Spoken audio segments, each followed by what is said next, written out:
Hello tout le monde, alors aujourd'hui on va parler de la saison 3. On va parler de la saison 3 de 13 Reasons Why. Donc la saison 3 de 13 Reasons Why, j'avoue qu'elle était terrifiante.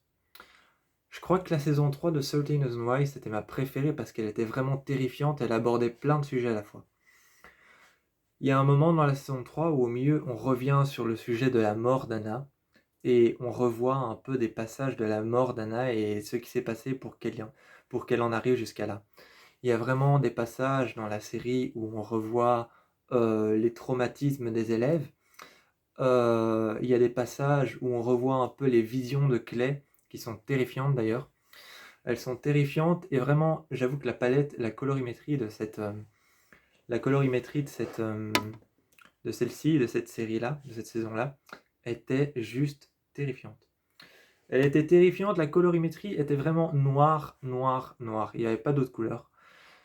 C'est vraiment aussi une saison que j'ai beaucoup aimée parce qu'elle se passe pas uniquement au lycée et le lycée est surtout atteint de graves traumatismes physiques autant émotionnels que spirituels.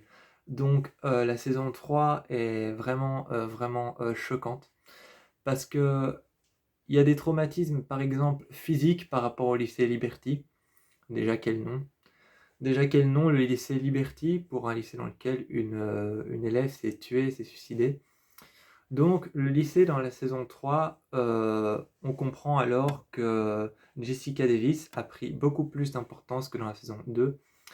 Elle a pris beaucoup plus d'importance que dans la saison 2 et on voit dans la saison 3, à partir de ce moment-là, il y a des élèves qui réapparaissent, des élèves qui deviennent récurrents mais qu'on n'avait pas vu avant. Et ça commence un peu à rentrer, on commence à rentrer dans le vif du sujet. J'ai l'impression qu'à partir de la saison 3, on commence vraiment à rentrer dans l'univers du livre. J'ai vraiment eu l'impression qu'à partir de la saison 3, on rentrait dans l'univers du livre, ça se passait plus uniquement au lycée. On voyait qu'ils étaient tous touchés, et les parents aussi bien que les enfants. C'était vraiment cool, et dans la saison 3, il y a des revendications par rapport au lycée. Les élèves sont toujours vraiment dans la même longueur d'onde et la même vibe. Donc il y a la même vibe et les élèves ont toujours cette peur intense du suicide d'Anna. Et on sent que derrière la saison 3, on parle toujours du suicide d'Anna. Il y a cette peur intense autour de la saison 3. Et Clay va commencer à développer un don qu'il va pas tout de suite comprendre en fait. Il va pas tout de suite comprendre ce don et je trouve qu'il est très bien exploité. C'est qu'en fait, il va développer le don de parler aux personnes qui ont disparu. Il va commencer à développer le don de parler aux personnes qui ont disparu. Dans la saison 3, à un moment, t'as Montgomery de la Cruz, un élève que je ne supporte pas. T'as Montgomery de la Cruz, c'est un élève qui apparaît uniquement à la saison 3 et il reste là pour un léger temps. Ensuite, il part en prison. Et il se passe vraiment beaucoup de choses dans la saison 3. Et ensuite, il part en prison et on comprend qu'il y avait tout un problème autour de s'accepter, autour de l'homosexualité et du fait qu'il ne s'acceptait pas en tant que gay, en tant qu'homosexuel et qu'il voulait vraiment... Il y a aussi un problème avec la masculinité, vraiment. Lui, on comprend que c'est un personnage qui va vraiment évoquer beaucoup de problèmes comme l'homosexualité qui n'est pas acceptée et pas tolérée par certaines personnes du lycée et qui est toléré par les enseignants. Et comme il était quarterback, eh bien, il essaye de cacher ça. Il y a toute une terreur autour du fait d'avouer qu'on est gay. Donc il y a toute une terreur autour du fait d'avouer qu'on est gay.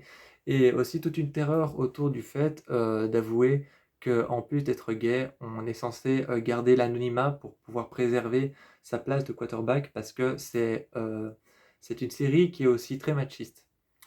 C'est une série qui est vraiment, j'avoue, elle est féministe, machiste et elle est un peu misogyne aussi. C'est un peu misogyne, c'est un peu machiste et c'est un peu féministe comme série, je trouve. Parce qu'il y a vraiment toute une histoire autour des filles. Les filles sont vraiment fort visées. Les filles sont vraiment fort visées. À un moment, bah, il y a Anna Baker qui s'est tuée, qui s'est suicidée et qui est clairement le sujet de cette série. Il y a Il y a Jessica Davis qui s'est fait violer et qui finalement reprend le tir et devient un peu plus forte. Chaque jour, on voit chaque épisode, chaque jour, on voit qu'elle commence euh, à reprendre, euh, à reprendre sur elle en fait. Et on voit que la personnalité, moi j'ai trouvé que c'était une personnalité vraiment très forte. J'ai trouvé que Jessica Davis, c'était une personnalité vraiment très forte. Et notamment à la colorimétrie qu'il y a autour d'elle. C'est toujours une colorimétrie très chaude, très, très puissante en couleurs orangeâtres, blanches, jaunes, etc. Vraiment, je trouve que Jessica, autour d'elle, elle a une colorimétrie qui peut aussi bien virer vers le blanc, le jaune, l'orange, le rouge, des couleurs intenses et chaudes, qu'une colorimétrie et qu'une palette de couleurs qui peut virer vers le noir, vers le gris, vers le foncé, le bleu, vraiment une harmonie de bleu très foncé, comme par exemple le bleu fantôme, ou alors encore le bleu, le bleu marin, quoi. Vraiment le bleu marin, le bleu fantôme, toute cette colorimétrie-là, de couleur bleue très foncée, peut tout aussi bien virer autour des personnages, surtout celui de Jessica Davis, qui est un personnage qui, je trouve, a été souillé par la série de manière horrible. Elle a été souillée par la série, je trouve, d'une manière horrible. Et le pire, c'est qu'elle réussit à accepter. C'est un peu la seule élève qui réussit à accepter son trauma. Et elle a une palette de couleurs vraiment, vraiment accentuée. Par exemple, quand Jessica Davis est triste, il y avait cette scène que j'ai trouvée très touchante où elle est dans sa chambre et elle se regarde dans le miroir, vraiment elle regarde son visage et c'est comme si au travers du petit miroir, parce que c'est un petit miroir carré qui ne cadre vraiment que sa tête, et ce petit miroir carré qui ne cadre vraiment que sa tête, eh ben, elle se regarde dedans et on voit qu'elle baisse les yeux et d'ailleurs, je sais pas comment a fait l'actrice, hein, mais elle le fait très très bien. Elle se regarde fixement dans le miroir et on voit qu'il y a seulement ses yeux qui s'abaissent vers le bas pour pouvoir regarder tout son corps, comme si elle pouvait encore, dans un petit espace, regarder son corps. Et c'est très très bien joué parce que tout autour de ce petit miroir, il y a un grand mur bleu fantôme, donc bleu très très très foncé, qui ressemble un peu à du noir. Et il y a une colorimétrie très sombre qui arrive quand le père est là qui montre un peu la violence paternelle, voire même encore le viol. Et derrière elle, son lit est un peu emprisonné par une grande ombre noire, avec juste des petits néons qui sont par-ci par-là, posés sur les murs. Il y a juste quelques petits néons qui sont posés par-ci par-là sur les murs, mais sa chambre est entièrement bleu fantôme, bleu marin, et vraiment des couleurs très, très fortes en soi, très, très puissantes, très terne. Et vraiment, c'est vraiment ça que je trouve horrible dans cette saison 3, c'est qu'ils se sont uniquement acharnés et focalisés sur Jessica Davis et Clay.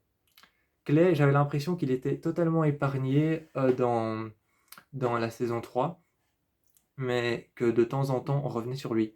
J'avais l'impression que de temps en temps on revenait sur lui, mais que quand on revenait sur lui pendant un quart d'instant sur un épisode, on s'acharnait sur lui le plus possible. Ensuite, on revenait vraiment sur Jessica Davis, qui avait une place importante dans la saison 3, parce qu'elle était déléguée de classe et qu'elle essayait un peu de faire régner l'ordre au sein du lycée. Donc c'est vraiment sur elle que tout le monde s'est acharné dans la saison 3. Et je trouve que la saison 3 est horrible sur ce sujet-là, parce qu'elle s'acharne vraiment sur Jessica Davis, qui est déléguée de classe et qui essaye un peu de surpasser le principal et de faire régner l'ordre dans le lycée. Et elle a toute une troupe de filles qui ont subi des harcèlements différents avec elle. Et je trouve ça très intéressant parce qu'on voit que les filles ont subi un harcèlement différent. Toutes les filles qui sont avec elle ont subi un harcèlement différent.